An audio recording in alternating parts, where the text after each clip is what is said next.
This is oiling your trumpet valves. So you need this stuff. Don't use slide grease or anything that says anything about tuning slides. You want to use specifically valve oil. The best brand, I don't know, there's blue goo or blue juice out there. That's pretty highly rated among professionals, but honestly, if it says valve oil, you're probably good to go with it.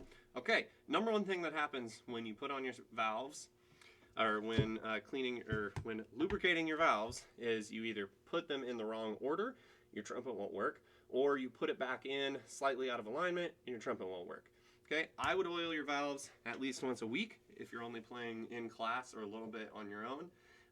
If you're playing a ton every day, then you can do this every day or even multiple times a day, depending on how often you play. So I'm going to move the camera down a little bit here.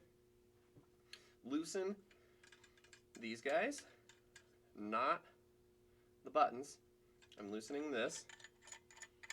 You can loosen them all if you want. Notice I'm not taking them out. They go in there one order and one orientation only. Okay, you'll notice on the front of most of your valves, you're going to have a number. See if I can get the camera to pick that up.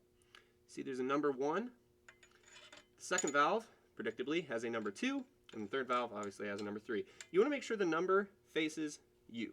When you're playing the trumpet, the number is facing you. That is how the valve is oriented in there, and it has to lock in that way. Now, when I pick up this valve, I can spin it around in here. But when I go down, there's a spot where it clicks. If I go all the way down, there's a spot where it clicks. It will only fit, and your trumpet will only operate correctly if you put it in there, at the correct spot. Okay, so I'm going to go down to my lap like this. Get my valve oil ready. Hold it over somewhere that I don't mind getting oily, and I'm going to put a liberal amount, probably 3 or 5 drops near the top of the valve casing. It's usually a different color. Going to make sure the 1 is facing the mouthpiece. I go down, a little wiggle, and I'm going to feel it click into position. Then I'm going to tighten it, since I already have it there, right?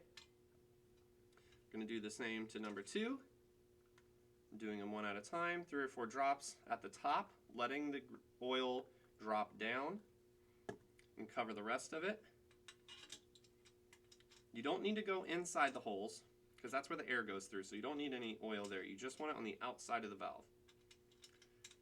Then I make sure it clicks in there right, then I tighten it.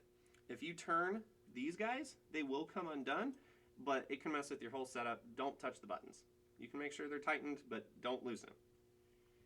Y'all are still going to play with them anyway, and I'm going to have to talk you through fixing them, but don't do it. Okay, third valve. 4 or 5 drops all around it. Number is facing the correct way. I go down. I spin it. Yep. Well, let's say I put it in slightly sideways. Oh, and then it clicks. Then I'm there. And then I tighten.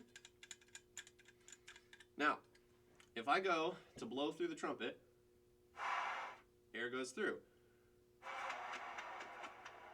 Every single fingering allows air to go through. If I blow and it just fights me and there's resistance, that means I put in one of my valves wrong. That is one of the most common things that can happen. So whenever that happens, the first thing I check as a teacher is every number facing the mouthpiece? And is it in the right order, 1, 2, 3? And then I check, are they locked in the right spot? If you have bigger issues, you might have something wrong with your valve, so make sure you ask me. That is oiling your trumpet valves.